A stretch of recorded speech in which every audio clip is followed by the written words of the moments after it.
Hey guys, welcome back. As you might have guessed, we're in the car, and today we're actually headed to look at our new house. It's after work. Yes. And we want to talk about something we've been thinking about.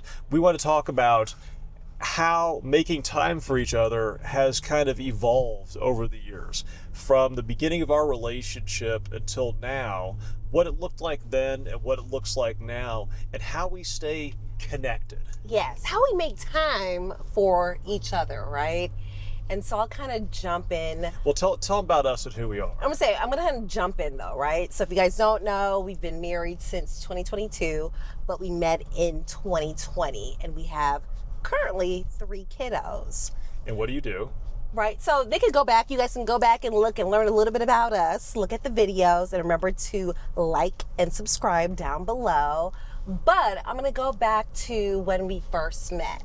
So when Charles and I first met, I was in residency. I was just starting my family medicine residency.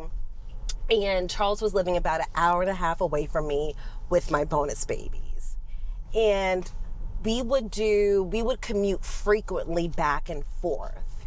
And of course, initially, I assume with many relationships, that first year, it's lots of dates and getting to know each other. And something that we used to love to do was every Wednesday, you would come to my apartment, right? Yep, I had back then. I had an au pair. Also, we still have an au pair, but back then had one too. And the arrangement was they would watch the kids overnight on Wednesday nights, which would allow me to leave the house, travel over, and stay with Z at her apartment. And so we would always do a date night. We'd go out and get some ice cream, some dinner. And that was the exciting part, right? I would lotion up, put my little cute clothes on, and we would go to, where would we go to? I can't even remember. We had all of our favorite restaurants over there. Yeah, we had that shake place we would go to for dessert. Yeah, Steak and Shake. And we go to Pollo Tropical. We did a lot of Pollo Tropical. We did Bahama Breeze. It was fun, right? And it kept our relationship exciting. And then fast forward a little bit, a couple of years later, right? And I finished residency and we moved in together, right? That was 2023. And we still tried to make time. At that time, we only had 2 kiddos, right?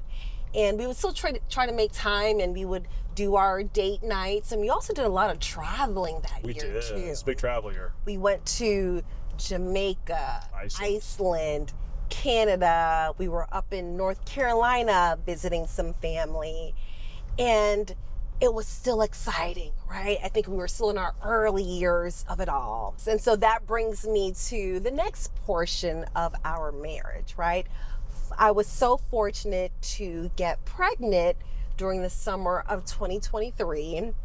And our little snuggle, our little bear, who is now 2, was born in the end of March 28th of 2024.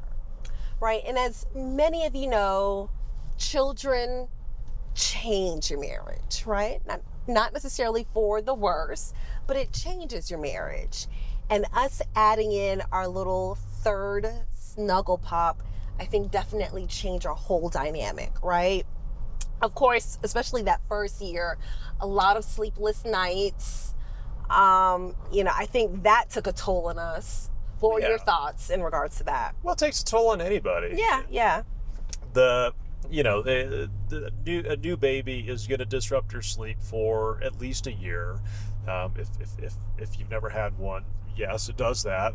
And you start to come out of it, and he just turned 2, and I feel like I'm just now starting to get to the point where I can, chain together a couple 7-hour nights of sleep, and I feel like I'm going to be working off my sleep deficit for a very long time. Agreed. And so with that, he's gotten better with his sleep, I think, most nights. But we were just talking the other day how recently we kind of felt like we were roommates, so to speak. And by that I mean, nothing was wrong with our relationship or our marriage, but we were kind of roommates, for lack of a better way to describe that. By that I mean, at least for me, I work a job where I go in I try to get to work around 7. I come home 5:30-ish most days. I take a shower, get my mind together. We do dinner. I see Charles and I love him, give him a kiss. I see the kids. Then after dinner, we're cleaning up. And then we're so exhausted, we're either trying to catch up on work or do some mindless scrolling, at least in my part, to like decompress, take a shower. By that point, it's 10:30. Sometimes if we're really slacking, it's 11 o'clock. And then we hop in bed. And then we repeat the cycle over and over and over again. What I found is that doing independent activities and never doing anything together, I felt like we weren't really connected. I felt like we would go from morning to night and we would never really interact. Honestly, we would see each other. We would talk about tasks that we're doing right now. We would like selling a house, like selling a house, the biggest task we're doing, and we would do dinner with the kids, clean up after dinner.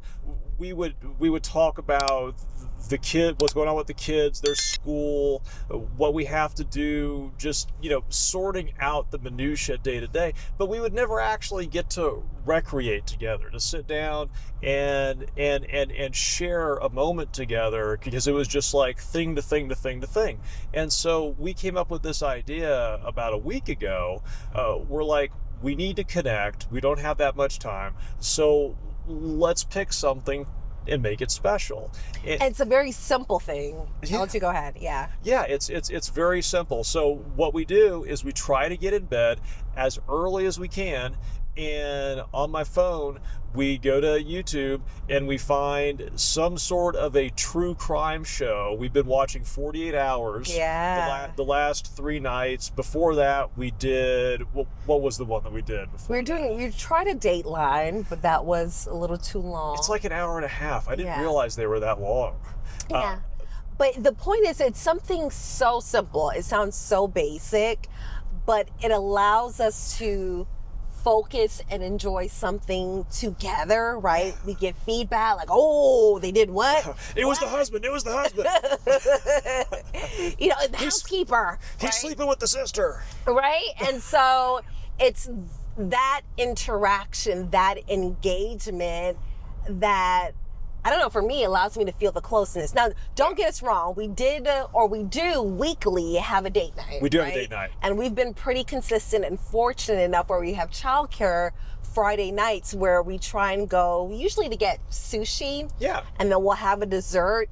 And that's been great, right? So it's not like we're completely just disengaged from one another. So we do have a date night. But I was feeling that we needed something more. Here's my thought on that.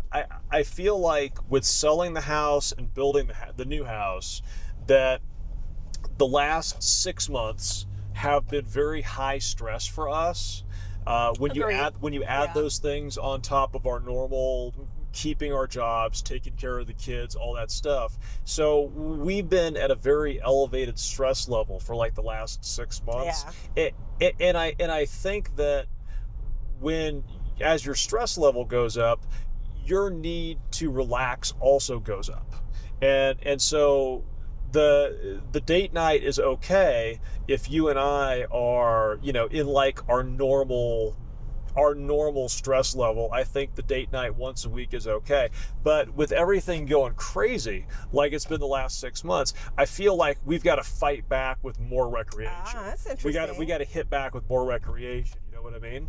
And I never thought about that because of we have more stressors going on, that we need more interaction or more engagement. It's like a scale. It's a balance. You know what I mean? Yeah. You push down more here, you got to push down more here. Because in my mind, I'm like, oh, our youngest is sleeping better. We're getting better sleep. I couldn't realize. In my mind, you know what I thought? Because you always hear from other people, sometimes there's a little lull in your marriage, right? And that's just, just going to be what it is, right? And so I thought maybe this is just the little lull, the little slow part of our marriage. And that's just what it was going to be, right? I would be content with it. Nothing's wrong. You know, I love you, you love me. But it's crazy the difference, how much more fulfilled or closer I feel to you with that small minor change on a nightly basis, right? And that's just literally us looking at our cell phones watching a murder mystery, right? Or true crime story. But we're doing it together. Yeah. It's something we do together, and you realize I look forward to that all day. I do too. It's my favorite part where we can kind of wind down. And you know what's funny? I thought, and this is just in my mind, I thought before, hey, I just need time. It's a long day of work. We fed the kiddos.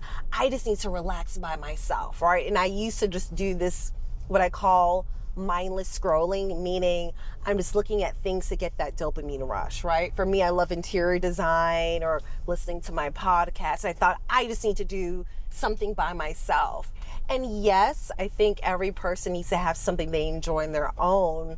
But you also have to realize that you have to engage your partner. And that may look differently, you know, it may present differently for different individuals. But I think for our marriage, though, at this point in time, that was the added, you know, ingredient, or that was the frosting in the cake for us, though. Yeah. And I feel much happier. I do. So what would your recommendation be for other couples or individuals in a relationship about how they ensure that they are connecting with their partner? Pick a thing that you do together, something that you're both interested in, that you both enjoy. If you don't know what that is, try something new together. And it doesn't have to be crazy involved. It doesn't have to take a lot of time. It doesn't have to be expensive. It could be just something really, really simple, just a little activity that you can just make yours with you and your partner, and you guys could do that together and you guys could connect over it. Agreed. And it doesn't have to be anything extravagant. You can do it when the kids are asleep. You know, we are taking a day trip to Chicago, right? Literally not even 48-hour trip, but we're just like, we need to do something to have a change of environment and just explore, and we're doing it together. I'm actually looking forward to that too also. Oh yeah. So I would just say be intentional, whatever that looks like, however small it may be. You will see the benefit or how beneficial it is to your relationship. Anything's better than nothing. Correct. Let us know down below, what are your thoughts about how do you interact or how do you stay engaged with your partner? And as always, I'm going to say it again, remember to like and subscribe down below. We'll talk to you guys later.